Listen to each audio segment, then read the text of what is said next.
We are back live in Chicago at Starrcast III, and this is the main event of day one. Scott Hudson and Mark Madden here at Starrcast III, and it is time, Mark, for Undesirable to Undeniable, the one-on-one conversation with our colleague Tony Schiavone and Cody Rhodes. And let me ask you this, Mark, if you don't mind. Your first memory, the first time you met Cody Rhodes. It was at a WCW show. They used to have the annual salute to the all-time greats called Slamboree. Right. And Dusty brought Cody to the show. And I want to say he was maybe 13, 14, early teens. And it's funny because Cody was on my radio show in Pittsburgh last week to pump up the on sale for the TV at Pittsburgh. And I said to him, boy, it seems like only yesterday your dad was telling me about your Pee Wee football exploits, and now you got 10 staples in your head courtesy of Sean Spears. You've come a long way. And I think Cody would like to hear me say that reminded me of one of his dad's Aftermag covers. Oh, my gosh. Crimson Mask is Yes. the legendary, what's his name used to say? Yes, what's his name? Now, I do remember. Gordon Soley, I know who it was. Thank you, out front. I do remember I met Cody back in, I'm guessing it was like 2000, when Dusty had Turnbuckle Championship Wrestling going. And Cody was the referee on those matches. And how old was he? I'm 14, 15, 16 years old. But a great referee. Turns out Cody is a legit state amateur wrestling champion. He comes by it honestly, not just because of who his father is, but he earned his stripes on the real mat as an amateur wrestler. Well, now he's going to earn his stripes following in his late father's footsteps because, like his dad did during the course of his legendary pro wrestling career, Cody Rhodes has his fingers in every pie. He's helping run the promotion. He's wrestling at the top of the card. He's doing everything the American Dream did. And for where I'm standing, he's doing it with a lot of aplomb and doing it very well. He said it, that this isn't an evolution, this is a revolution. And he has revolutionized all of professional wrestling with the advent of AEW, and we're about to hear from the man himself. So would you please welcome to Starrcast III, our host and our broadcast colleague, here's Tony Schiavone.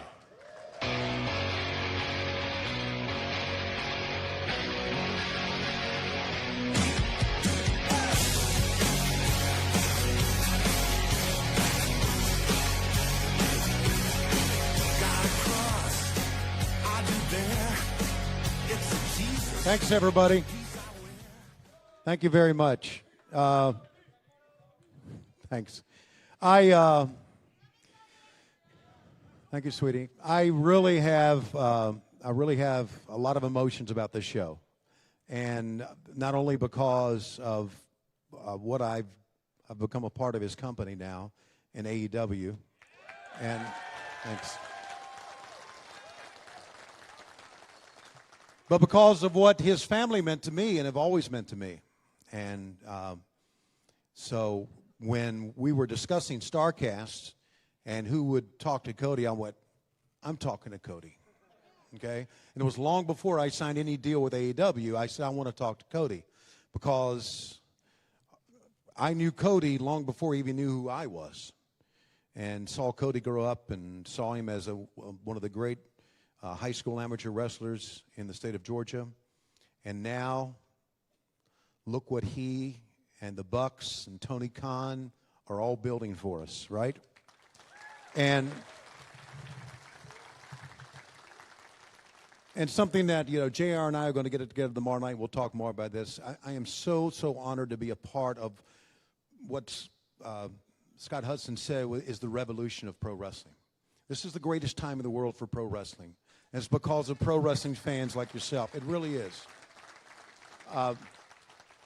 So enough of me talking.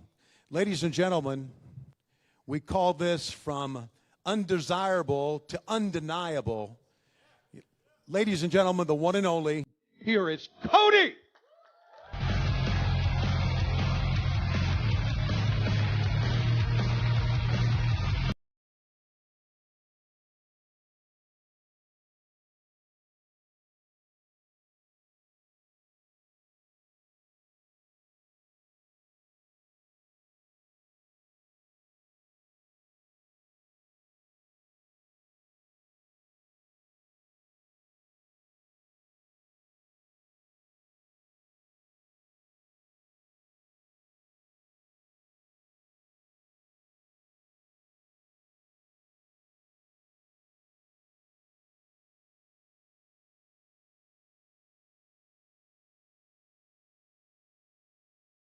Yeah, give it up for Pharaoh. He's just coming out to make a little entrance here.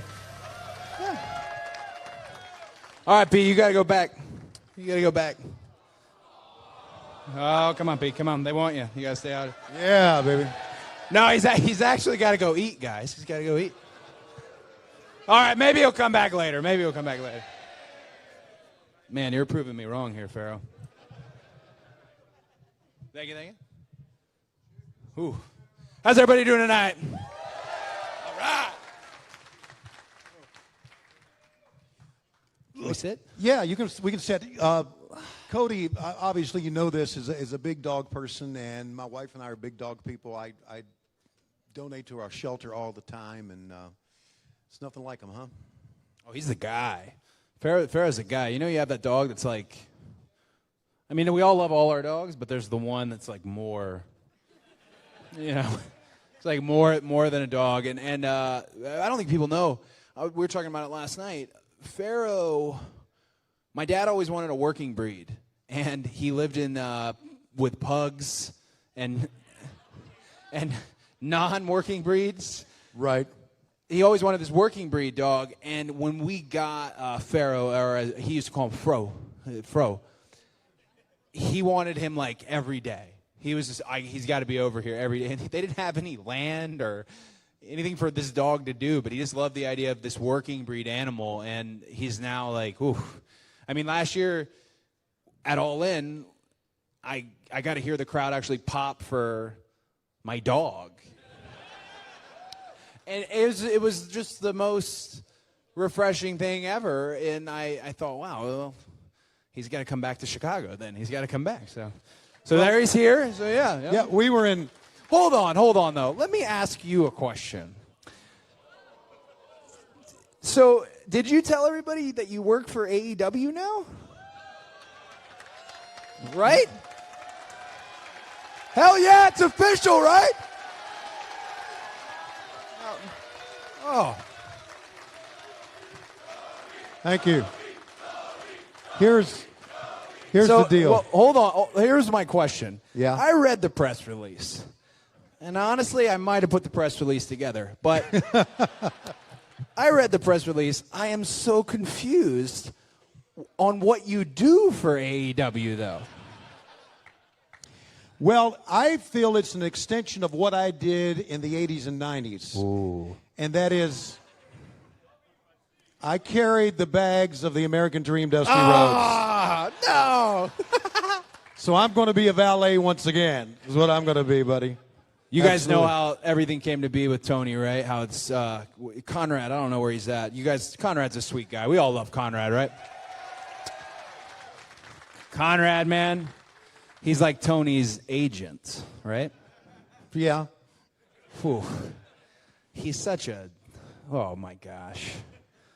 Well, you know, WWE called him. You guys better, you know, up your, I mean, Conrad just driving. Hey, but we love him. Right. The beginning of the story is I get a call from Bruce Pritchard, and I turn around and I call Conrad before I even tell my wife. I said, Bruce Pritchard just calls me and there's interest. Can you freaking believe it? There's interest in me. And it wasn't but like 3 minutes later, I get a text from Cody. He said, you're not going to the WWE.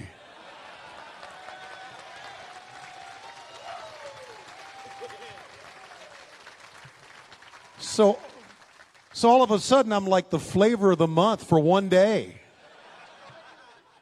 I tell Lois, I said, you better latch on now, lady. But you know what Tony did, though? And it hurt. I thought, you know, Tony would talk to me about everything. And then he met Tony Khan. Cody was old news after he met. Well, I went down to Jacksonville, so I was no longer involved with the negotiations. But we got him. Yeah, man. I always say the same thing. I told my wife, you know, we're working for the Georgia Bulldogs, working for the Atlanta Braves, and I told her one time, I said, we just need to find a billionaire who's a wrestling fan. Ta-da!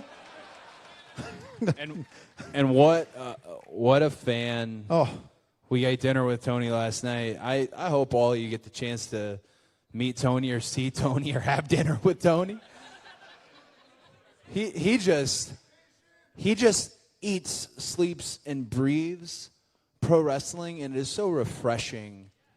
It's so refreshing that he's such a fan, and he said this. We were doing in this internal sales meeting where you're telling the Turner sales department how you sell the product that is AEW, and he was telling them, hey, nobody cares more about the wrestling consumer because I'm the wrestling consumer.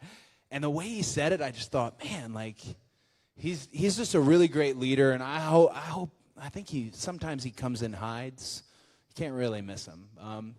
But yeah, I hope you all get to see him this weekend because he's very excited about All Out. I mean, this is the last big pay-per-view before TNT starts, and we're doing it here where it all began. Love it. when we were at dinner last night, Tony was telling me, do you remember back in that Starrcade of 92? And I'll go, no, I don't. Yeah, but you were doing this. And I'm thinking, man, he knows everything about this sport. So, yeah, it's wonderful. But I wanted to talk a little bit about the guy to my right because, God, I loved his father, still stay in touch with his mom. And she's not coming? She's not coming to the show? I finally got it right, Tony. I got a full box. I catered it. I thought I did it. I finally got the comp ticket situation under control. My whole family, they can be there. Not a one of them was coming to the show. So sad. I've just been giving it out to people in the hall, There's food, hot dogs and stuff, So, well, I'm holding out, kind of like in, Talladega Nights, where he's holding out for, I'm holding out for Michelle, that last minute, oh, Cody, I wanted to see your match. I hope. I love her. She's a great mom. Have you guys seen my mom? Spitting image of me. Exactly. It's crazy. It's nuts and mean as hell, man. But a great, great woman. Go ahead, sir. Oh, yeah, she is something else. After the match in Las Vegas, and I was sitting there too, and I said, so Michelle, what'd you think of the match? She said, too much blood. Too much. Those guys are too much blood. It's okay. Hey, I enjoyed it, though. Thank you. She always goes to these, superficial things, Tony. I remember she went to one of the first Full Sail tapings, and I think my dad asked her, what'd you think? And she just went to this she goes to these, superficial places. She's like, well, the one guy, he had so much baby oil and water on that you could see his whole penis in his trunks. What about the show, though? Was it any good? I couldn't get past it. And she's real. Oh, man. If you're a female wrestler, don't ask how you did. Because she's got opinions, man. Yes, she does. Woo. Yes, she does. Damn, man. But we love her. Yeah. We love Michelle. We're hoping she shows up on Saturday. Well, your childhood growing up, Dusty and Michelle had a wonderful relationship. They really did. And it was a relationship that obviously wasn't an easy one because of the big star that your dad was. And when did you, as a youngster, realize how big a star your dad was? It's in, I don't know anybody from Atlanta here? Any Atlanta? Oh, it's Lexi, literally. Lexi, why don't you come up here? Come on up. Come on up here, Lexi. Get on up here. Ladies and gentlemen, a round of applause for Lexi. Get on up here. She was the only one who raised her hand on the Atlanta thing. You know what I'm saying? Oh, there you go. So Lexi is the makeup artist for the Road 2 series. So she's wonderful. Please give her a round of applause.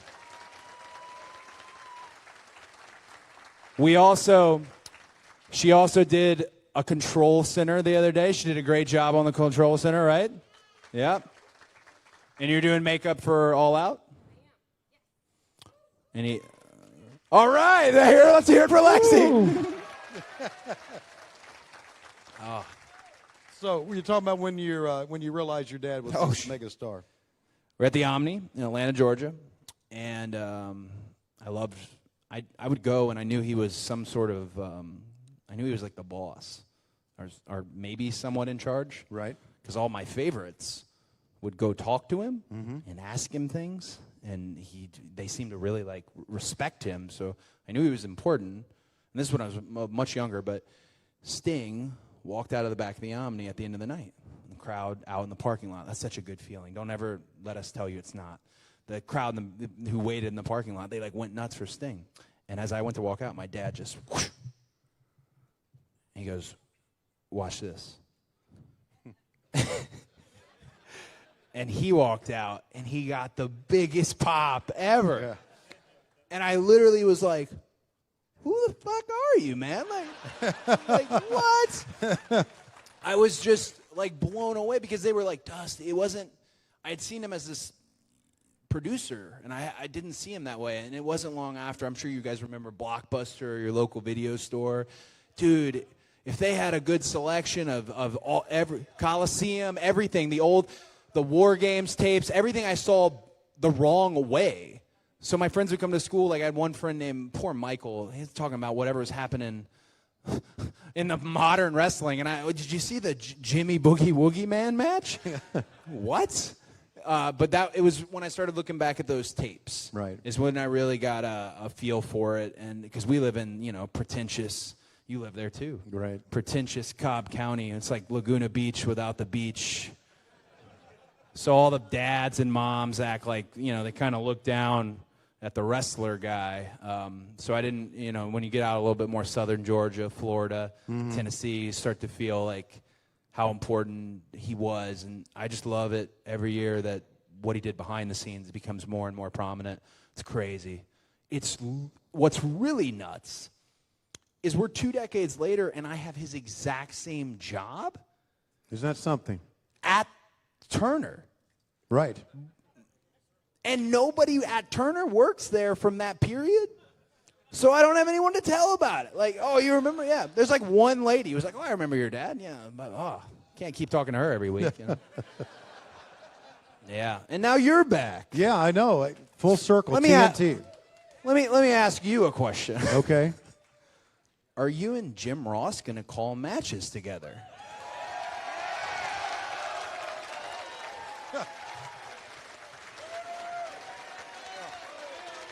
Oh.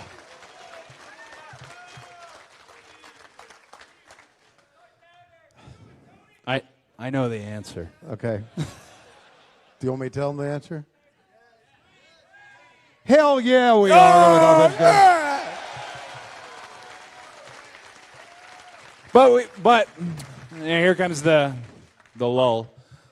But we got to wait because Tony has like all these pre-existing things that Conrad's got him going to birthday parties. He's commentating on the ball pit, everything. So we got to wait. But we'll get it. We'll get it. Yeah, and if you're on Cameo, I can tell you to kiss your ass. Okay. Oh, man, it's just okay, so your dad's this big star. Yeah. And in the state of Georgia, in high school wrestling, you become a big star. Which was funny because Dusty knew nothing about folk style wrestling. Right. Not even how it was scored. Right. You could tell when a reversal happened and they throw up the one and see, no clue. You could tell. But he loved it. Sure. He wouldn't. The weirdest thing ever. He kept a notebook of other teams. Right. And not the kids I was wrestling. Like he drafted like a dream team. And Xavier Woods from Sprayberry High School was like on his dream team. Right.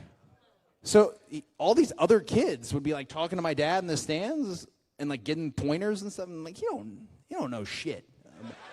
But yeah, that was a fun time. Yeah, you were the state champion at Lassiter High School. Oh, yeah. And Lassiter High School, one of the big high schools. Twice. Two-time state champion at Lassiter High School. Twice. I can go, baby. I got it.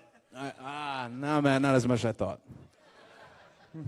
My kids went to Pope High School, which is a neighboring high school of Lassiter. Yeah. And I went to a tournament there. I think it was a Cobb County tournament. And I had a son wrestling JV at that time. And, of course, wrestling parents know who Cody is. And I walk into the gymnasium, and there's your dad sitting over there just like one of the regular dads. Yeah. And I remember walking over to him, and I remember, because I loved his dad. He was so funny. I remember walking over to him, I said, "No run-ins, you son of a bitch." He said, "No, I'm just dad here." And he was a regular dad that helped out with the program, didn't he? He helped out with the program so much that I went to the Cobb County Finals. It was a big tournament, and local, kind of before the states and regions. And my dad thought he would add a little production value.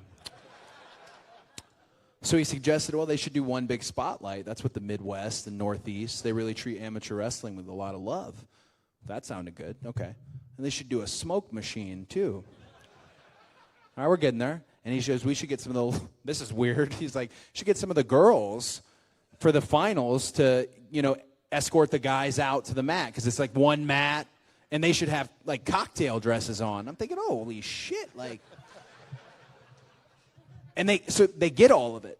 And all this stuff. There's smoke, there's a light, they're playing, like, the same Van Halen song, like, over and over again. And it was my sophomore year, and I just made it to the finals. But the guy I was wrestling was just I was screwed. Just way, way better than I was. So I get this big thing, and because I was from Lassiter, and it was hosted at Lassiter, they had 3 girls on each arm. Just, if I had known I was the biggest heel in the world at that moment. He booked me as a heel in this moment. I didn't know. And the smoke, he overdid the smoke. And then they had to open the gym doors. And then, no kidding, I got stuck. I got pinned in 34 seconds.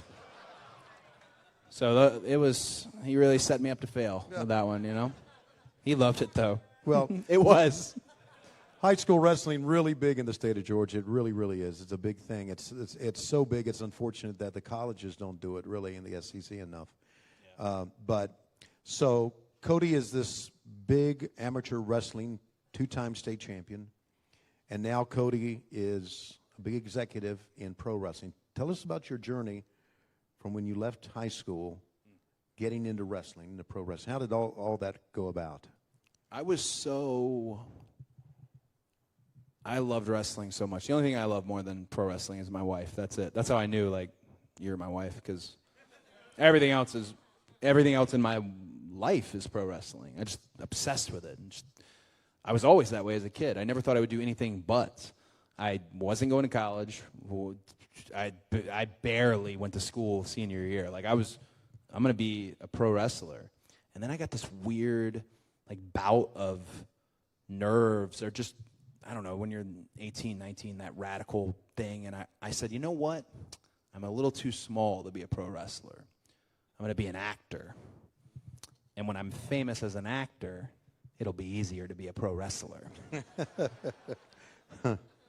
So my dad at the time, he was on, no pun intended, a lot of hard times, but it wasn't prominent. He never really let us know. He collected a hella ton of indie cash, just stacks of untaxable money. And he gave it to me and my sister to go to L.A. and follow our dream, and he hooked us up with Diamond Dallas Page, who, man, that guy's the best, right? Oh my God. Else. Holy shit. What a man. What a great role model, and just, I love Dallas. But yeah, one of the great success stories out of wrestling, too, wouldn't you say? Man, absolutely. Yeah. And continued success yes, story. Absolutely. So, yeah, hell yeah. So Dallas introduces me to this really, like, hotshot, next-level acting coach named Howard Fine. And Howard Fine was just so brilliant, and he taught out of Uta Hagen's book, and just absolutely brilliant. But the whole time I was there, I was almost studying acting for wrestling. Like, because everything was applicable. Everything applied. Sure. And I couldn't do it. I never went, I talked to my dad every day. Did you go on an audition? No. You spent all that money? Pretty much. Yeah.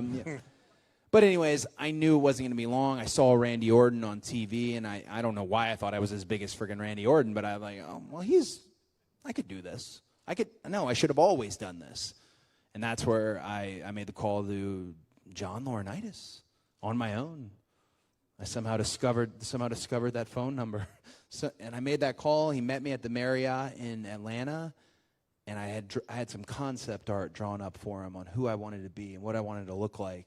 And I had a letter of recommendation from my acting coach. And he told me, well, I was going to hire you because you're Dusty's kid, but the job's going to be really hard because you're Dusty's kid. And he sent me to Louisville, Kentucky, where that was really my college, was Ohio Valley Wrestling. And, man, best experience in the world. And I had some really great, unique trainers with Danny Davis and Al Snow. And then, of course, like any second or third generation, the moment I learned to freaking hit the ropes, well, call them up to TV now. Oh, and I just sucked. And I was just so green. And they put me with Randy Orton to start. And even before Legacy, just had Randy just murder me on television and help make me in the process. Though it was in Corpus Christi, and I'll never forget it. Just a really great leader. But yeah, Randy, Bob Holly, all that situation, they let me grow up. Right. They let me literally, I always thought that's one thing I have is I don't have to have this first impression because I think they know I'm pretty green. I think they know I kind of suck. I think they know I'm not Dusty either. I'm not doing a tribute act. My hair wasn't blonde at the time. But I'm not doing that. I'm trying to find myself. Right. And they let me, literally, WWE let me grow up on their television show. And I think that was one of the bigger problems near the end is when I talked to Hunter, I talked to Vince, they still thought I was this kid. And I don't blame them, like that's how I started. Right. And it just, I'll never, I can break 1,000 thrones, I probably will, but I can never not appreciate what they did for me. I mean, I met Brandy there. I grew up there. Sure. It was the house that built me. And I took everything I could possibly get, and I let them know, hey, this, we all know how that kind of ended.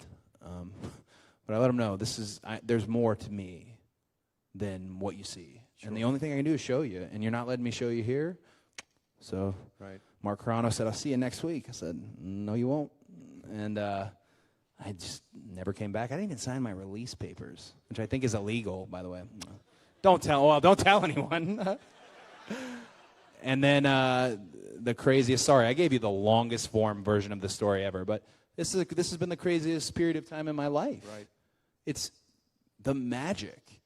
The thing I'm grateful for most that I got to get out there and do, because I wanted to do every indie possible, but on these independent shows, you get to literally like cross the aisle and meet these people and make this connection and build this group.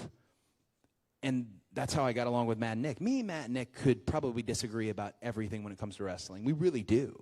Mm-hmm. But we agree with the fact that the fans, and this isn't meant to be patronizing, but the fans have to come first. Right. And you have to hear them. And we must have said it 3 hours, 5 hours, the longest meet and greets of all time together. And that's where we really bonded. And that's where we really saw, like, hey, I bet we could, as you know, with All In, I bet we could do this. It was all building. And then, Dave put that tweet out, and I was hopped up on pre-workout. And, I said, I'll take that bet, and then every one of you guys, proved him wrong, and he proved us right. So, yeah.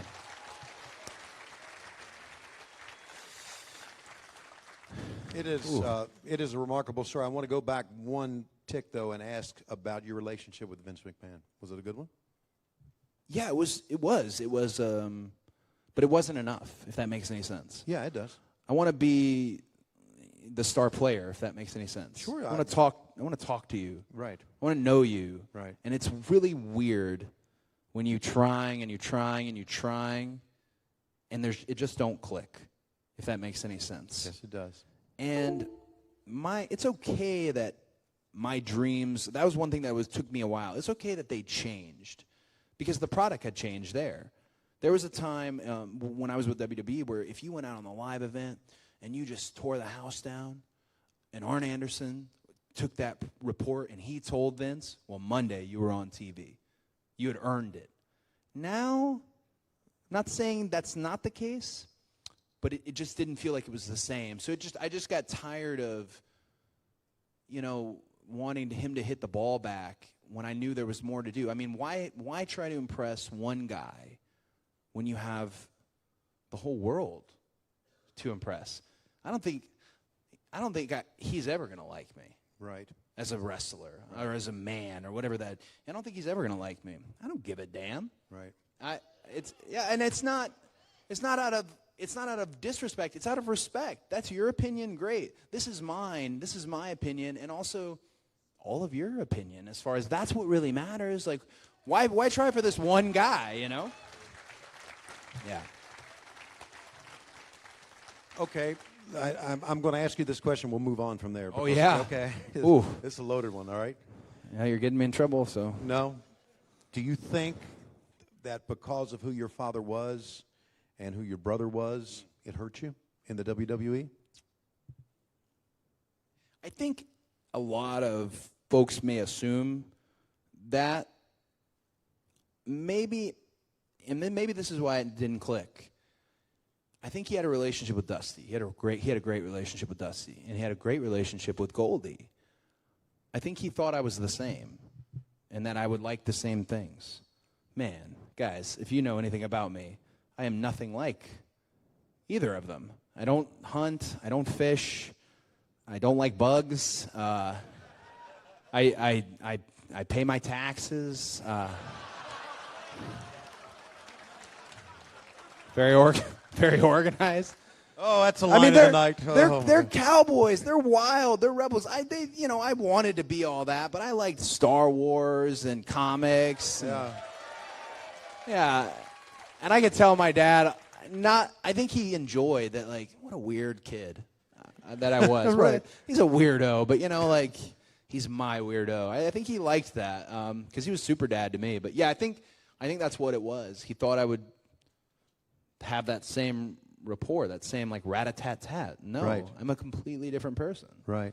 And maybe that was it. Who knows? Well, you never know. So now, I think it's great when you talk of Star Wars and Star Trek, and we talked about it last night, right? We talked about it last night in length, man. Because I'm a big Star Trek You're guy. a Deep Space Nine guy, huh? Deep Space Nine guy, sure am. And I think it's a connection that you have with the fans these days. I mean, you don't like quarter horses, as we talked about last night. Yeah, Dusty. I took Dusty on the road.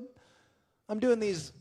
They had added a legend to the live event loop, and it was me and Mysterio, and we were on top every night. But these were B markets. So when I say I was on top, whatever, it doesn't matter. Okay, I was in the main event, and I took Dusty, and he was a special guest, and he made me go to a museum in the middle of the day, and it wasn't like anything good. Not a Field and Stream museum, not an art museum, not anything. It was the Quarter Horse Museum. What the hell? So not even a full-blown equestrian museum. A museum about the sport of... Do you guys know what quarter horsing is? Oh, my God. Okay, yeah, there you go. So you just ride a horse around, and what are you, lining up the calves? Essentially, that's what it is. And why is there even a museum for it, though? And he was just in heaven, just in awe at these plastic giant quarter horses. But I got to take him, and that was a cool moment. I got to take him. Yeah, that was great. We were talking about that story last night, and Cody said, "Who in the hell goes to a quarter horse museum? Who even knows what the hell that thing is? I mean, my God." Well, Dusty knew it. I tell you that, man. We had to stop, is what he said. We had to stop. Oh. With all that's been going on in wrestling throughout the years and all the different organizations, and obviously Ring of Honor, you being involved in it, all of a sudden, AEW strikes like a lightning bolt, like your dad used to say. How did that all happen? How did all this come about? I mean, it seems it's... Well, All In was so special. It was everybody here at All In, or okay.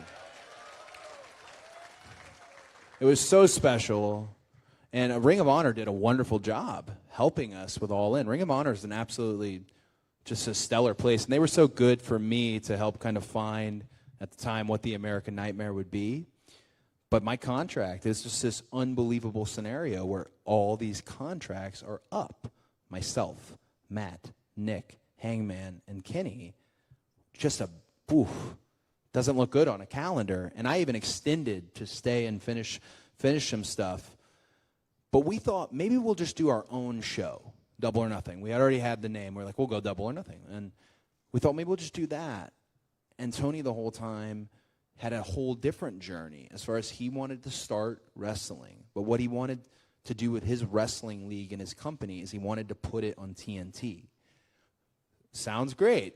Sure does. Super hard to do. Right. And he just broke down barrier after barrier, and he used every resource capable to make it possible where him and Kevin Riley, the head of the network, he got him to see the vision. He explained what we did with All In. I mean, we were selling them an empty box at the time. We have no pre-existing equity that's really our other than All In. And he explained it all to him, and that was his part. His big contribution was, I'm going to get this on Turner. And it was just a matter of sticking together. I wanted to stick together with Matt, Nick, Hangman. I wanted to stick together with Kenny. We built this, and we might end up hating each other at some point, but we built this together. Right. So we got to stick with those guys. I love those guys. You know what I'm saying? Sure.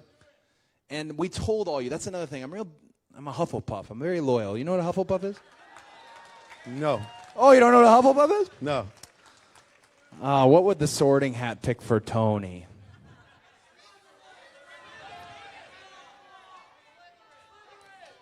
I actually would say maybe it's a Ravenclaw for sure, right? Because of the wit, because of the wit, right? It's wit for Ravenclaw, right? Loyalty for the Puff, bravery for Gryffindor, and ambition for Slytherin. Guess what my wife is? Oh, yeah, bro. The most slippery of Slytherin. Oh, I can barely say that. What the hell was I talking about? Doesn't matter. Just keep on going, Hufflepuff? buddy. No, but I said to everybody, we were sticking together. Well, that would have really sucked if 3 months later, somebody had showed up on the Royal Rumble, and trust me, I was scared. I asked Matt and Nick, hey, you don't have to tell me. It's a great place. If you want to go work there, go. I can help you. I know everybody there. My cousin rings the damn bell. I can help you. And I just kept waiting. I'm watching the pay-per-view, and they didn't debut. Maybe they were serious. And they proved to be just the best and most loyal partners, and they've helped so much. And this has just been a whirlwind. We got to get you, man. We look at everything that's happening. This last year feels like it's been 10 years of stuff, bam, bam, left and right. And this show on Saturday is the best show we've ever done. I promise you guys. I'm so excited for it. So excited for it. Yeah, it's the best show. But basically, this group of all these free agents, Tony's a man in sports. He loves sports. He wants to present everything as sports. That's his world. Right. He's a man of sports. He said, I'm going to pick up all 5. I'm going to pick all these free agents up, and I want to make them, part of the infrastructure within the company. And I was very adamant because I love Tony, man. I was talking about Trek all night if I could with him. It's just a great dude. But I was adamant, do not give me the job of executive vice president unless you expect me to do the job. I do not want the title. I want to do it. I want to try it. If that means I have to wrestle less, okay. And he was really, grateful and good for that. And that's what we've been up to. And man, it's fun. It's so fun. I got to learn some things. I have a terrible temper apparently. My texting etiquette is awful. There's a thing called contract tampering, by the way. So I think they're going to send me to an executive class. Yeah. But I'm all about it. I'm pumped. I'll give you a little example of contract tampering. Cody calls me one day and he said, hey, can you do something on camera for us? And as Cody knows, I'll do anything for them at all, for Cody and his family. And I said, sure, I'll do it. And I show up on YouTube, and Court Bauer calls me and says, what in the fuck are you doing? I said, well, Cody's my friend, and I'm doing it for Cody. He said, yeah, but you got a contract, dumbass. So, yeah. So thanks for that. No money was exchanged. No, it was not. It was no money was exchanged. But Court Bauer's great, by the way. yes, he is. Court Bauer made it very easy. Court Bauer's great. Yeah, He really is. And MLW. Do you guys do the MLW shows?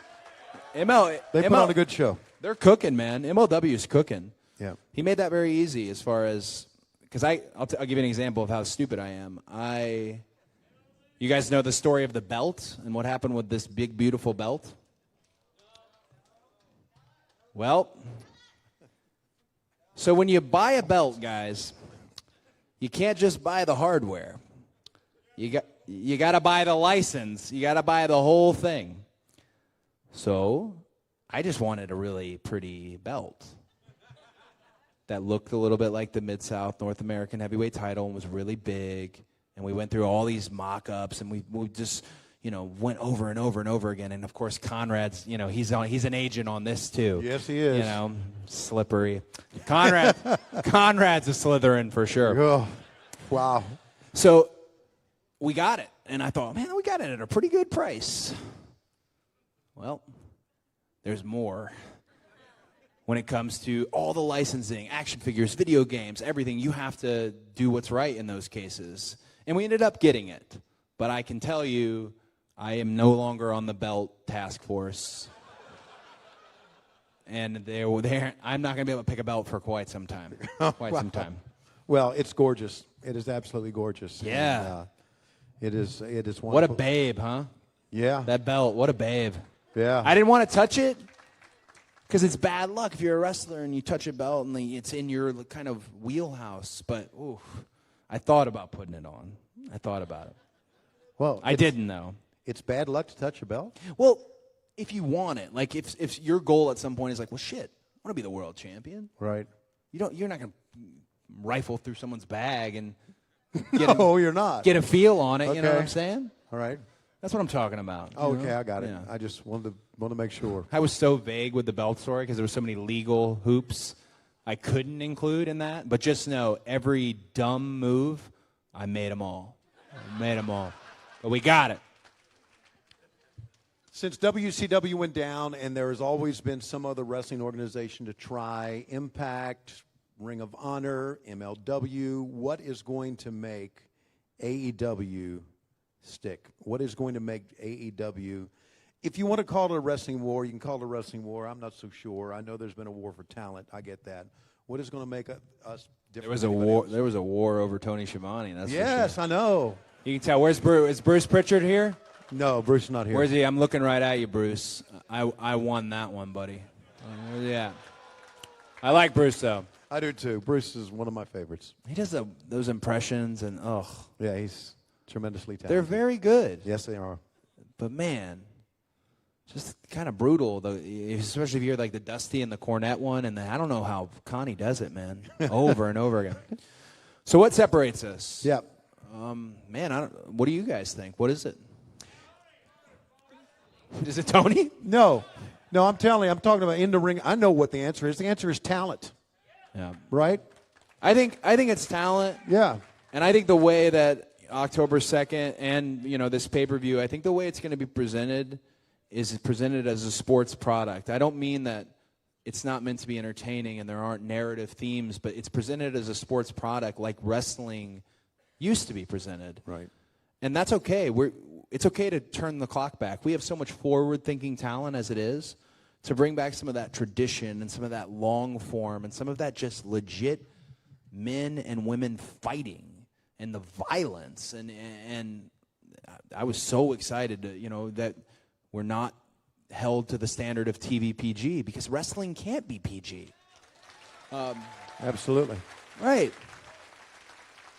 So I think that sports-centric approach, and I think if you're a fan of the elite, or if you're a fan of any of the EVPs, Matt, Nick, or Kenny, everybody gets to bring their own thing. And some people are like, oh, well, how are they going to all get along? We get along just fine. We're all respectful of what each other likes. Kenny has done this wonderful job providing the Joshi element. I don't know if we have a lot of fans of just Joshi, Japanese women's wrestling. Man, I can tell you what, Riho and Shida, I don't want to follow that. on Saturday. I mean, he's provided this Joshi element that's just so strong, and Matt and Nick putting together the best tag team division they could possibly, and really putting care in that, and everything that's been just. I think you'll be able to see those flavors. Eric Bischoff told me before All In, he said, just give him a buffet. And I thought, that's a good way to put it, you know? Give him a buffet. There's something for everybody. And he was right. He was right about that, yeah. Right. I haven't talked to him since, but he was right about it. And the idea is you probably won't be talking to him in quite a while. Right? Right. It's been a minute, huh? Yeah. Wow. I definitely haven't talked to him in a while. Definitely. Yeah, that's right. Jesus. So, Yeah, it's talent. And speaking of talent, Chris Jericho comes aboard. And that was, I don't know if you call it a big coup or it was just big to have him be there.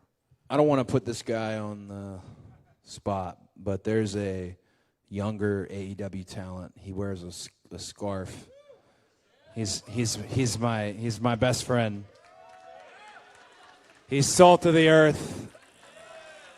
But Chris Jericho shows up to Jacksonville, and it's a surprise. And this talent who I'm referring to sees Chris Jericho walk by, and just to literally see was the indicator. Like, man, Chris, you try to act like you're on someone's level. Nah, Chris Jericho's on another planet. Sure. And what he's done, I mean, he's the first unified champion. He's a bazillion things. He's also somebody who took things that shouldn't have worked, made them work, and made them so entertaining. And, yeah, Chris is a total dick, you know?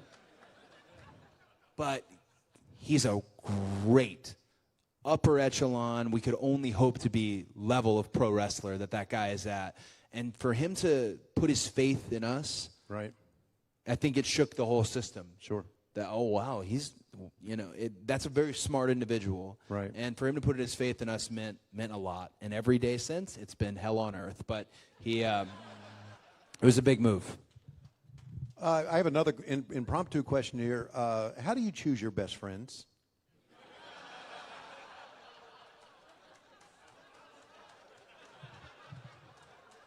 So there's this weird consensus. That little guy's a prick. I feel like I am on. Guys, MJF is a baby face, guys. I'm telling you. He's super sweet. He's just a sweetheart of a human being. We work out together. He's at the house all the time. We love MJF. I understand he's not super approachable, but he's salt of the earth. And you've had problems with MJF? No. Yes, Rosie O'Donnell, I want to be a pro wrestler one day. The hell? Man, I don't. You shouldn't hit a kid, but I would have hit that little son of a bitch that day. Wow. Yeah. Okay. Anyway, that's another story. It says a lot about you, what type of person you are, that you would be friends with this guy. I tried to get him to move to Atlanta, and Really? I think he heard that and was like, "Oh, okay, I'm gonna be like in the office or something." Like I think he thought of it differently. And then I told him why I needed him to move to Atlanta. When I'm done working and it's late at night, I play Halo. And we play System Link, old school. You got the yellow Ethernet deal, right? And I got a team. My partner's name is Vanilla Vance. And then I play QT Marshall and a guy named Charlie Ramone, who we call Clothesline Ramone because he's been in wrestling school for like 10 years. And he only knows how to do a clothesline. But Clothesline Ramone and QT are just fucking terrible at the game. So I thought Max can get in, and then it'll be 3-on-2. So that was my whole reasoning behind getting him to move to Atlanta. And once I told him that, he didn't bite. He didn't bite. So we're gonna have to sweeten the deal. Maybe he comes and does a few studio spots with us. You know what I'm saying? You'd be great in there together, right? Yeah. Yeah, two buds. Yeah. Two dudes just hanging out. Yeah.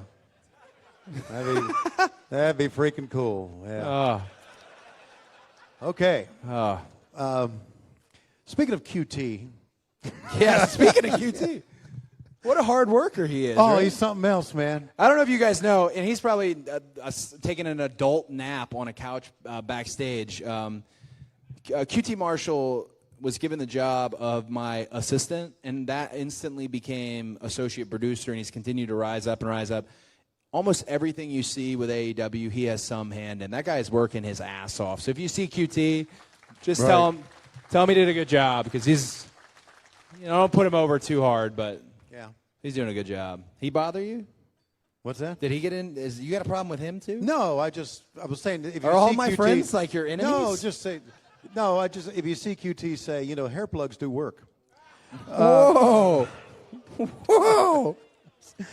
I only say that because he was backstage with me. He says, "Don't say anything about my hair. I'm really upset about it." Tony after dark, man. Damn. What about those hair lacquer billboards? Does it any local Chicago did Brian get his hair done? Is that what? Does it look like it does on the billboards? Oh, good for him. Okay, good for him. Yeah. So here we are on the cusp of going back on TNT. And listen, I'm not coming across as the old pro here, but weekly television is a healthy thing to do. And so what are we going to see that's going to make us want to tune in each and every week? I think the thing that I'm most excited for our show, right, is the bell to bell, if that makes any sense. Sure. There is, and I'm not going to, the other alternative to what we are doing allows themselves to have very short matches, if that makes any sense. And there's just less wrestling content. And we're looking to do more wrestling content. And we're looking, I don't want to give away everything here, man. You're really... Right. You were at the meeting with me last night, and here right. we are just spilling it all out. No, but no, there's no invisible camera backstage. It's just presented in a completely different way, and I think people are going to really enjoy it. I really do. And I mean, you guys have been great about letting us know, because you guys love the librarians, right? You guys have been great about letting us know, and that's the key. The moment we stop listening, you guys will stop watching, and we'll be screwed. So we're happy to hear it all. But I think that bell to bell, right, is what sets it apart. And I think bell to bell, I understand there's tons of different types of wrestling, and there's, Dusty wasn't even a bell to bell guy. He was an interview guy, but bell to bell can be very, very entertaining. And that's what I wanted to do with me and Dustin at Double or Nothing, is it can be really special. It can be really entertaining. It doesn't need so many hooks and so many gimmicks and whatnot. And I think you guys will see that, because we got the talent to do it. And I think you guys will really like it. I do. There's something else. Yeah, you can applaud. Damn right. There's something else, and I think it works with you. It works with the Bucks. It works with everybody. There's an old school element, I think, that wrestling has forgotten, and that is connection with the fans. And I think connection with the fans is vitally important.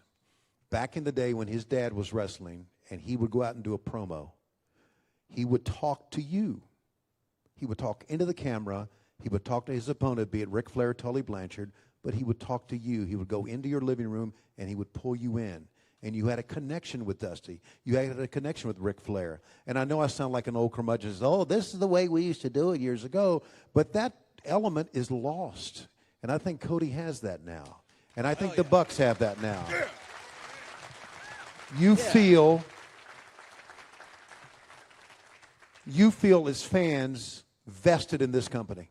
You feel like you're a part of this. And they make you feel that way. When they talk to you. They pull you in. And I got a lot of great phone congratulatory messages from my friends. One was Magnum TA. And Magnum and I talked for a long time. He says they just don't have that in wrestling anymore. And this is what AEW brings, the connection with the fans. And it's out there, and it's apparent.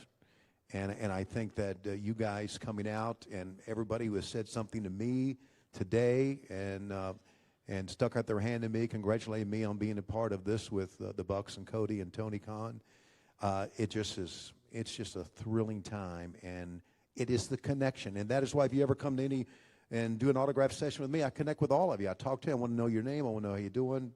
And I think that's very important. So connecting with the fans is something that you do and something that this promotion is doing. And I think it's what's going to elevate this above anybody else. I really do.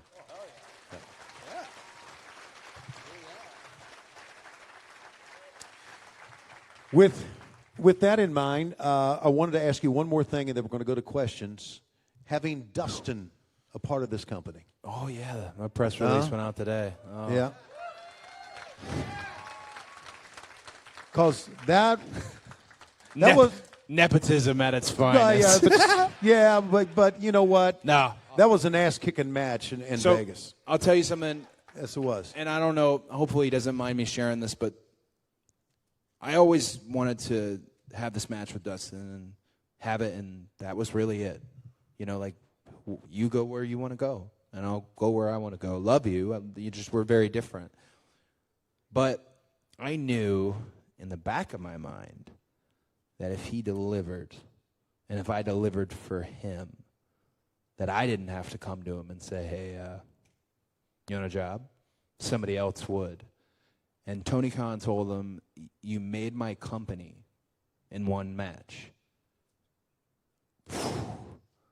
What a good feeling for an older pro wrestler like him, and for Dustin to make the suggestion that not only he be a wrestler, but he be a promo coach to guys who don't feel comfortable with the microphone or even the camera or even what they're going to say. Oh, that's a no-brainer. I stepped outside of it, and I was just so happy when it all got done. I'm really pissed that he took a booking this weekend. What are you doing, chicken? Jeez, brother. But I'm really happy that he got it. And I'll tell you who else is really happy. Old Michelle is pretty excited. Because I don't know, man. I'm like her. I'm her kid, you know. But she might just like Dustin more than me. I don't know. But, you know, like, yeah. But she was happy. I was happy about it. Yeah. Well, I was. Some of you noticed I was at front row ringside for that event, and I kept thinking, man, this is old school shit. And I didn't want to say it, but I said it to my son Matt, who's here with us, and I said, Matt, that is a match that the American Dream would have been very proud of. Really would have been. And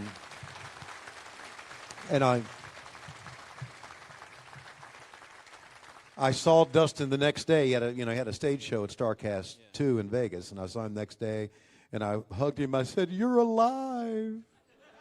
I thought you were going to bleed to death." Oh my God, nothing like it. It's going to be one of the great matches I've seen in a long time. So we have these standards and practices meetings. Yeah. And they're with folks who are not really familiar with wrestling. So they'll talk, and they're talking about, well, there was a lot of blood in this match, and then it's my match, and then you're talking to me. So, yeah, sorry about that. Sorry. Well, you know, obviously we understand it was a pay-per-view, and it's different. Let's move on to this next thing. How about this chair shot to the head? Fuck. It's literally should have just been me in the standards and practices. I mean, just like, guys, you know, I'm sorry. I'm just trying things out there. But, yeah, I've been a repeat offender. And I'm going to keep doing it, all right? I'm going to keep doing it.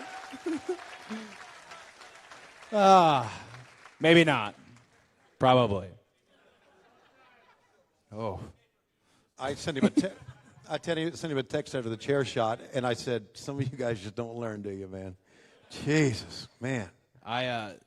Doc Samson, he's now the AEW doctor. Right. He's the one who saved Jerry Lawler's life. He's an outstanding physician, and he used to, Doc's the man.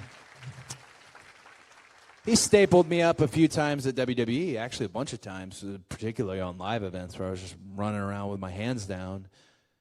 His face, when I walked through and had this big dent in the back of my head, I felt shame.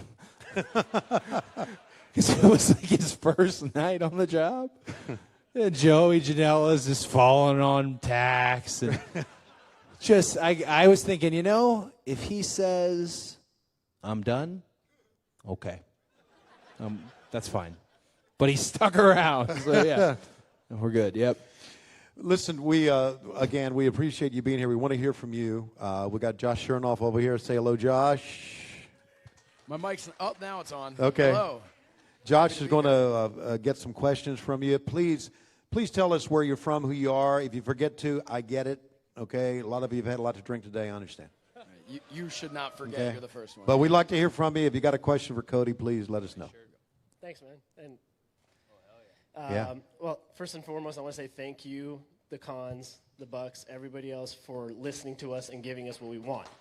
Thank you very much. They're going to be quick rapid-fire questions, and one of them is, what's your favorite Legend of Zelda game? What have you learned from the WWE that you're going to take to AEW, and what are you doing in AEW that WWE isn't doing? And can my girlfriend and I snuggle Pharaoh for a little bit? So 3 questions. I'll rapid fire.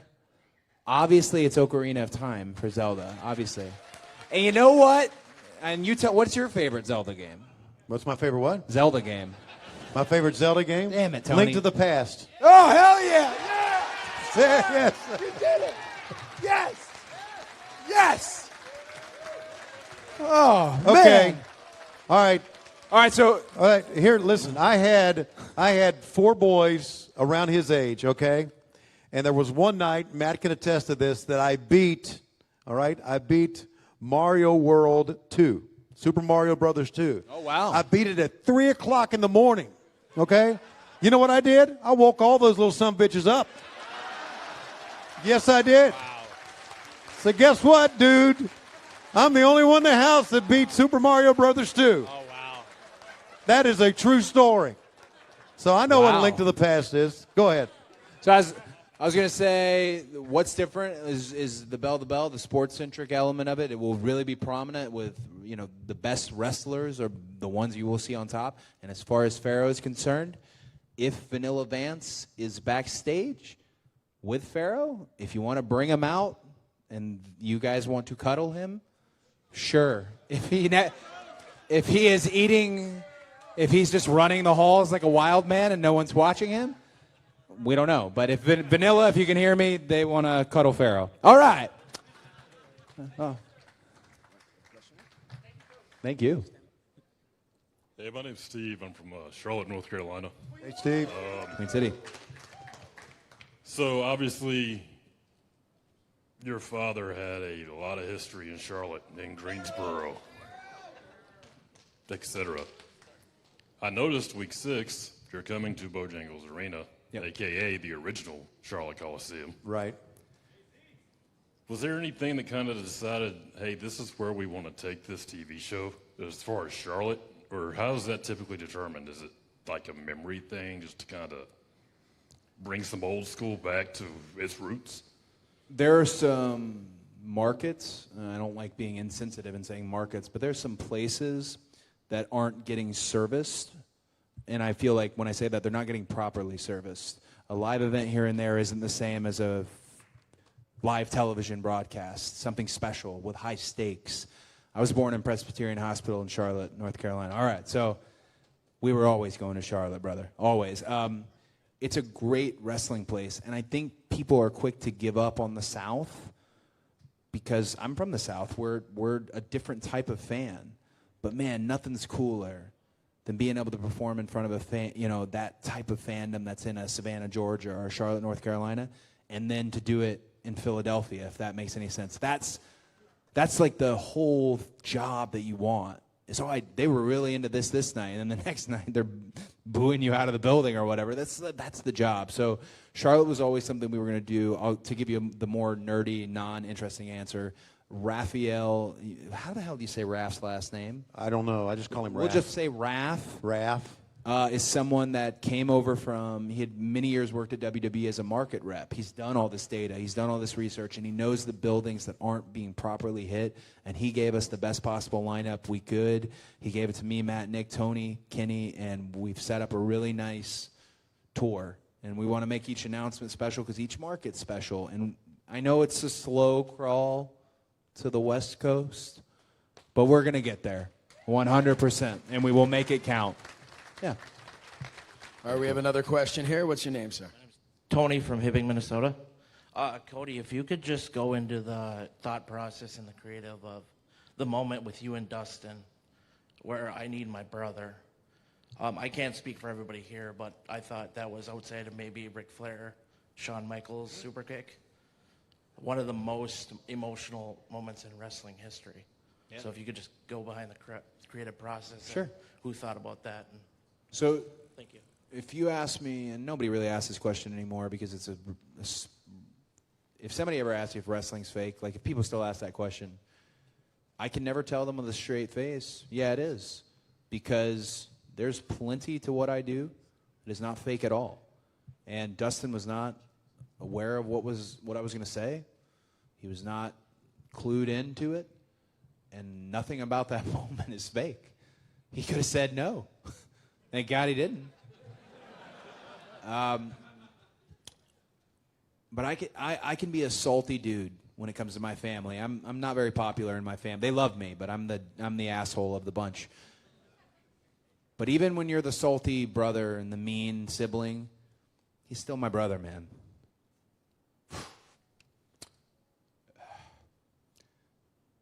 And you can have like friends in the business and partners, but man, if I could do anything for Dad, it would be take care of his kids. And Dustin, Dustin's supposed to take care of me, but whatever, it works out differently.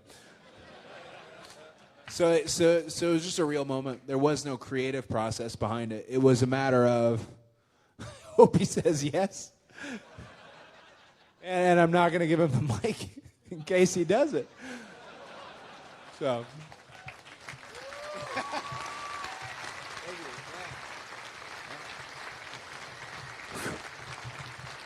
All right, we have another question here. What's your name? My name's Aiden. Where are you from? I'm from, technically I'm from Chicago, from here.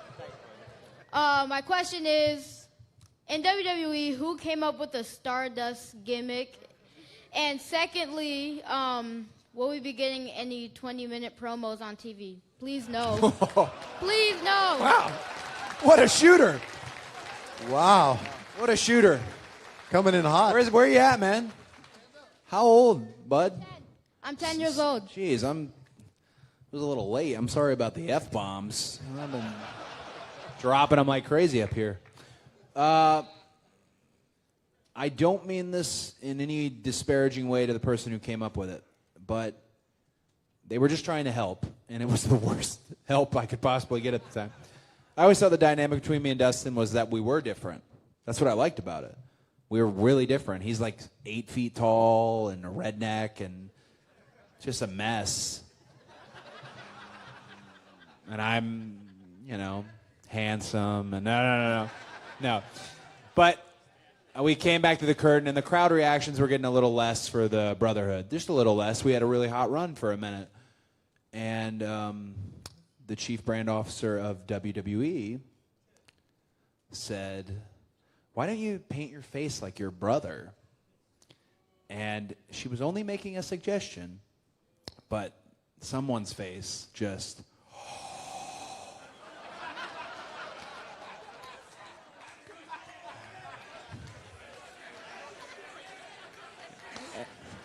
And there was nothing I could do at that point. That's what he saw. And then we went through all this I went to creative services, and creative services doesn't work with a lot of gimmicks. The last ones, they haven't done many in many years. I think the last thing they did was Seth's gear. And they came up with all these great designs, and I looked like Quicksilver from the comics, and I thought, yeah, it's going to be badass, right? Yeah. And they just kept narrowing them down more and more, and it's just like, I was getting more and more. It was gold and silver, at least it's silver. And then all of a sudden, it was just like mini dust, like diet gold dust. And they gave me a mask that Sandra Gray made, and I love Sandra. She still makes my tights. Thank God she didn't do a good job on the mask, because it looked like I was wearing a condom on my head. I wore it in front of the boss, and he agreed it did not look good. But then he hit me with the worst thing you could ever tell me. He said, you should shave your head like your brother. And oh, my soul left with all that hair. And that's where we were. And as far as 20-minute promos, not a chance in hell.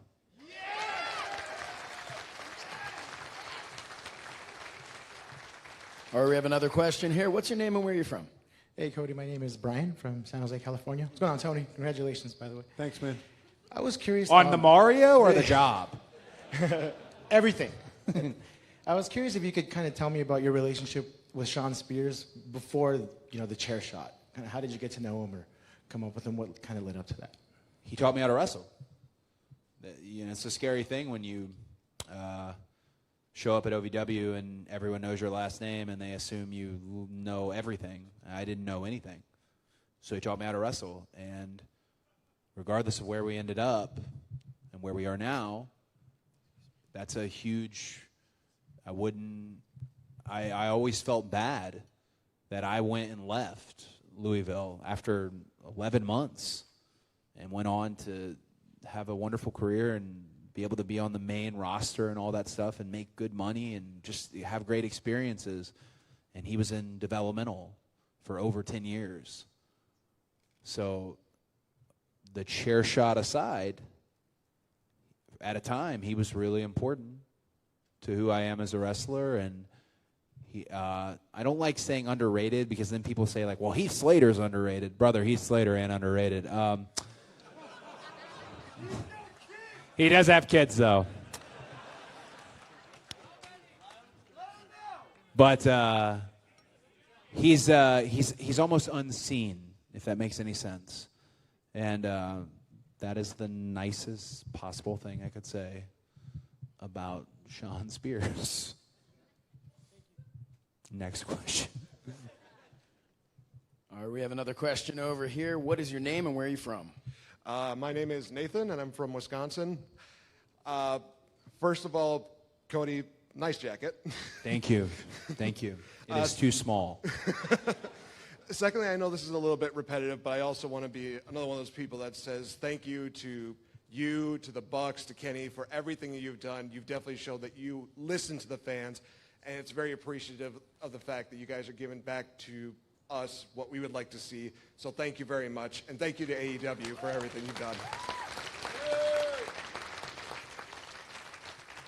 Okay, now on to my question. So obviously you mentioned some of the hardships of being the executive vice president and also the fact that you're not going to be a part of the belting committee, I guess you mentioned before. Got kicked off. Are there days that you would prefer to be the executive vice president over days you want to be a wrestler, or would you prefer to be a wrestler full-time and not have to deal with the executive vice president responsibilities? So I'm lucky. I'm a wrestler every day, if that makes any sense. We were talking about, this is a random way to go with this. We were talking about Gene Simmons from Kiss earlier. And I said to some, they were talking about Gene Simmons. I said, Gene Simmons is a wrestler. And you know why? Because he had a sense that when I say pro wrestler, I mean he had the sense for theatrics and smoke and mirrors, no pun intended, and providing more and then delivering the content as well. So I'll never not be. All I ever think about is pro wrestling, and I literally on the treadmill listen to like the 10 biggest pops to get excited. It's weird. It's a weird thing that's in my bones, but I am scared of how much I enjoy the executive vice president stuff. I'm genuinely scared of it. I love it. You tell people what to do. No, it's so cool. And to sit in the go position, I'm like Saturday, to sit in that go position when Jungle Boy goes out there, or the Casino Battle Royale, or the Private Party, and you see people, like I said, I got to grow up. And I got good guidance. I had good people who were mean, but they were fair, and they helped. To be able to pass that on unselfishly is what I am scared of how much I like it. I'm so into it. But I'll always be a wrestler, if that makes any sense. But I really enjoy both, and I think I'm doing a good job balancing. I'll know. Thank you. I'll know if I bomb on it because, you got to tell you, literally, I was talking to you about this. I got to remind myself, like, okay, in the third match, I got to put my tights on. Like, these weird things now, this mental math, But I got a great team of people, and I really enjoy it. I'm only going to dive deeper in with it. All right, another question here. What's your name and where are you from? My name is Kamer. I'm from Skokie. That guy. As a Chicago area resident, I want to thank you for making Chicago this hotbed, from all in to all out, Starrcast. Personally, I want to know what Chicago means to you as a wrestler and now building this brand with AEW. Chicago's a hard market to get over in. And that's why I love it so much, because they reward those who should be rewarded, if that makes any sense. And they've seen it all. They reward this really good content. I got unlucky, and then people in Georgia are just going to, oh my gosh. I'm from Marietta. There ain't no pop in Atlanta when they're from Marietta, Georgia. It's not a hometown. If that, you got to lie a little. From Atlanta, it's just, I don't have a town like Chicago, one of these unbelievable, wrestling hotbeds with all this history. But, as you guys know, this is AEW's hometown. It always will be. So that's why I think it's so special. It's a hard place for a wrestler to perform, and that's the challenge. If we're not challenging ourselves, it's a pretty boring job. So we'll be back. The Bucks told you already we're coming back to the 27th. Oh God, nailed it! Just killing the executive stuff. We're coming back to the 27th, and then we probably should do the pay-per-view again here next year, right? Right? So, do you guys like the United Center? So one thing about the United Center that's a real pro is Culture City, the group that Brandy has brought on board, who help PTSD and invisible illnesses and all that. They're a Culture City building, and Sears Center is as well. So that's really great to have the safe rooms for those with the invisible illnesses and have the training, and we've given the whole staff the training. I'm really excited about that partnership with Culture City, but the United Center is one of their main buildings, and we might have talked to the United Center.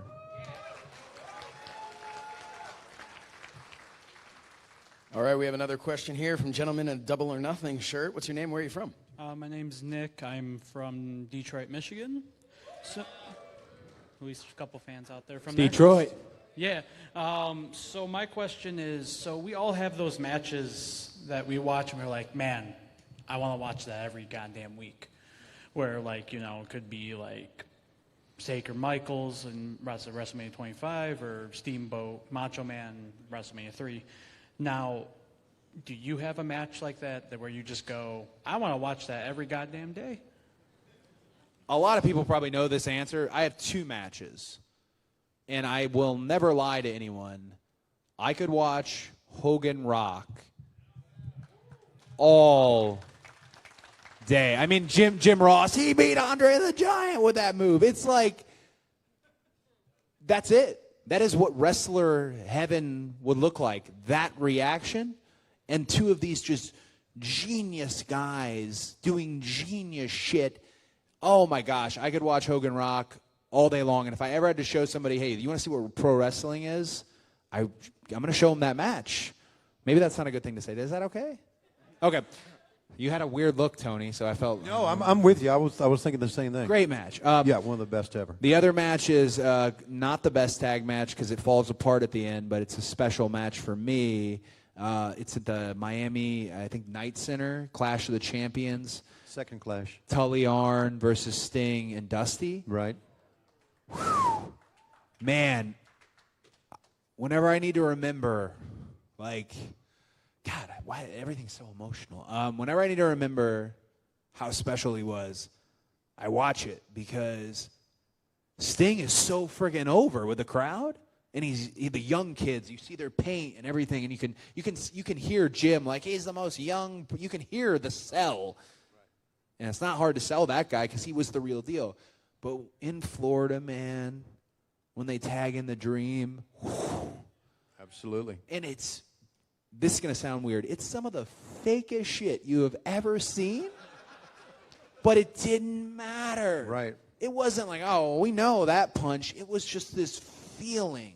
And Tully and Arn are just masters. I know we're talking a lot of inside baseball here, but man, it's one of my favorite things ever. And then at the end, it just falls apart.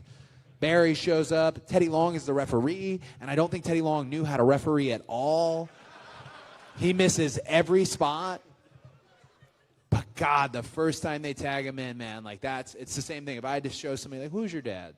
I'd show him that. And it was a good match, a real good moment, Those are my two faves. Great question. Thank you. All right, another question here. What is your name and where are you from? What's good, Cody? My name is Jake. I'm from Burlington, Vermont. Wow. Thank you for doing stuff like this, because no one throws us a bone in Vermont, dude. We got like trees and Bernie Sanders and Ben and Jerry's, but that's pretty much it. So thanks for doing stuff like this, so us out over there in the woods can come out here and have some fun. Mine's kind of a quick question. Do you have any inkling by any chance on who Jericho is going to be bringing in as his surprise tag team for the first show in DC? Any inkling at all? Anything like that?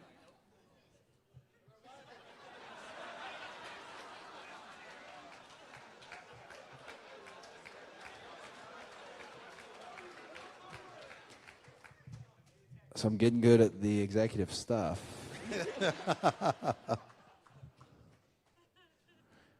Oof. Nope, I don't. No. All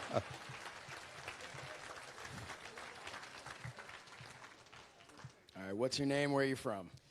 My name's Burl. I'm from Atlanta, Georgia. There it is. Woo! So, Cody, you tweeted that it would be a party when AEW came to Atlanta. Yeah. So my question is, when will that happen, and will it be TV or pay-per-view? All right, so you're from Atlanta, Georgia, right? So you know, I don't know how many people we got from Atlanta in here.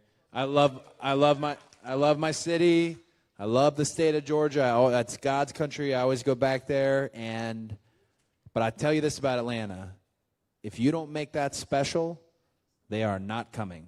You got to roll out the red carpet for Atlanta, because we like to think that we're L.A. We like to think that we're New York. But we're really just a dirty South, you know what I'm saying? So State Farm's a great building, right? Right?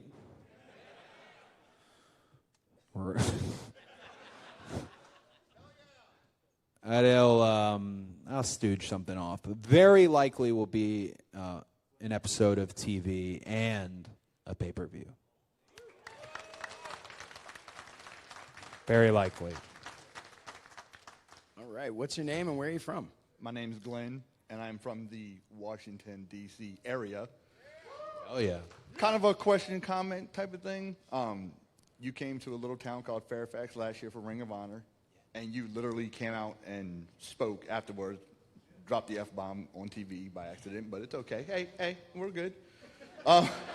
And we sat there for a good 6 hours, and you laid your heart out to all of us for a good half an hour, thanking us for just sitting there through 6 shows, literally. And now you're coming to our hometown. So 2 things. 1, we're going to tear your fucking socks off when you come. So that's number 1. And 2, why DC first?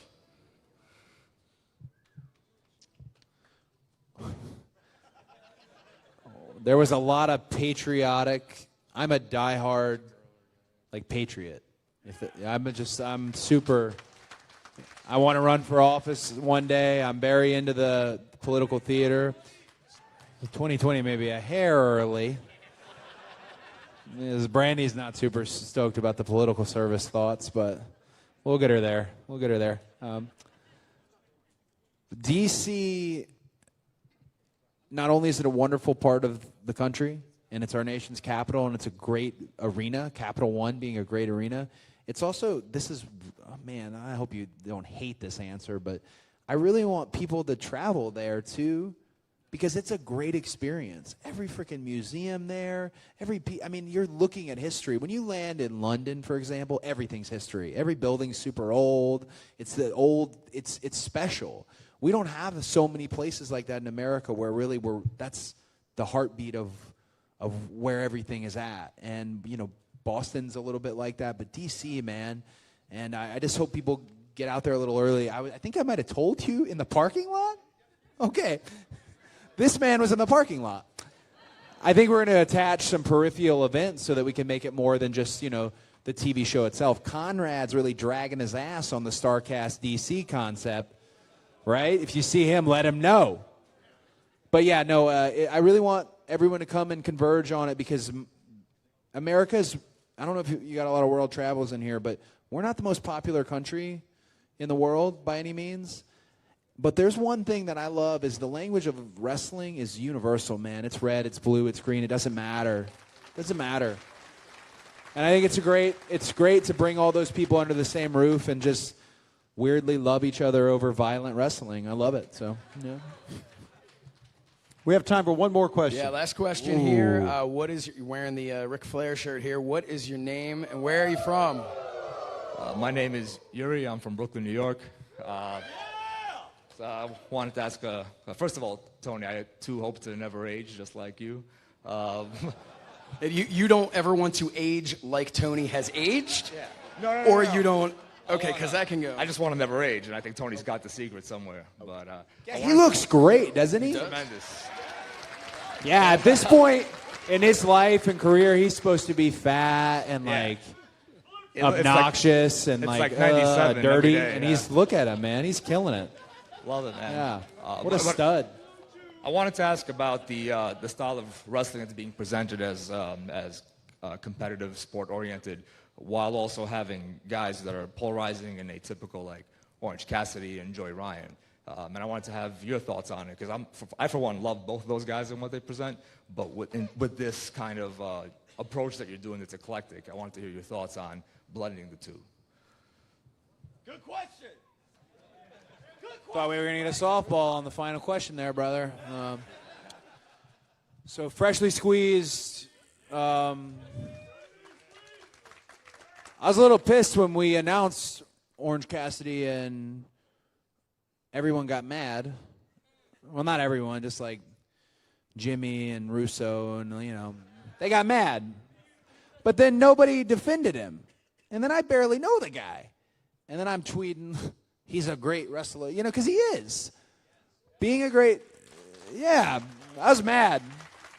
I didn't tell Matt or Nick, but I'm like, hey, man, this was your hire, bro. We got to take care of our own here. We got to defend our guy. And he's part of that buffet. We did not say, ladies and gentlemen, we're introducing you to the AEW World Champion, the World Heavyweight Champion, freshly squeezed Orange Cassidy. We didn't say that. But everyone should get an opportunity, and how hard is it in this day and age with our attention spans being how terrible they are? How hard is it to make people laugh, to make people cry, to make people care? If you can check one of those boxes, come on over to AEW, brother. Come on over. Come on over. I don't know how he does it with the hands. And I am concerned.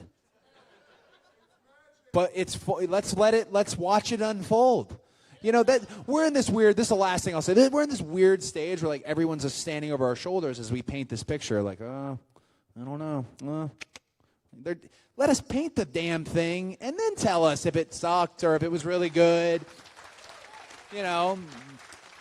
But Orange Cassidy can go, and I know if people have watched, his Shakara stuff, know he can go. And if he can't, he can go. And if he can go, boys, he can go. Let's do one more question. Unless we have to wrap it. Is that a thing? Are you guys on time? That's just like the boss talking. Right here. Okay. Oh. One last question. What's your name? Where are you from? My name's Brett, and I'm from St. Cloud, Minnesota. Nice. Cody, the wrestler who got me into wrestling as a kid was Rey Mysterio. And no matter, through history, I've never found anybody who has had a bad thing to say about Rey Mysterio. I'll tell you something bad about him. Please do. Did you have a question, though? And then I'll tell you something. What is it about a Rey Mysterio that is able to captivate the people that he works with, the fans that come out to see him? What is it about working with him that is different from everybody else? Well, he made my career, and so a lot of people know that. But he was looking around the ring one day at a SmackDown, and told Dean Malenko, "I'm going to wrestle that guy at WrestleMania." And Dean Malenko told me, and I thought, well, good rib, guy. You know, it's kind of mean. I'd never even had a singles match on a pay-per-view. And then the first one I have is with Rey Mysterio in the Georgia Dome. And he put me over? Holy shit.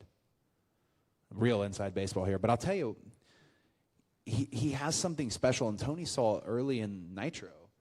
I don't think those guys were supposed to go out there and capture the hearts of the audience. No, and they were big time over. They were the driving force of that show. Man, as a kid, hey, I was stoked to see Hulk Hogan, Roddy Piper, Sting, and what they were doing, but it was only like 2 weeks of watching Rey Mysterio, and I was stoked to see what Rey Mysterio was doing. Right. It was an organic connection, and maybe it can't be described or we can't figure out what it is. Maybe it's just the mask is really cool. I don't know, but here's what I really, man, he pisses me off, is we wrestled at a WrestleMania, dude, and he still sends me text. And my name is spelled Codey.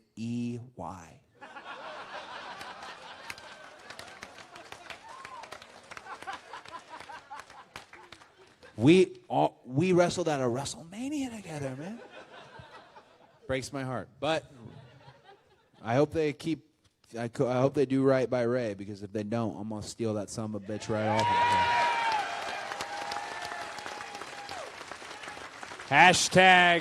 Hashtag contract tampering.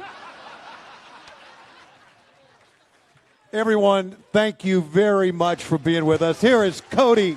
Thank you. Mark and Scott, back to you guys.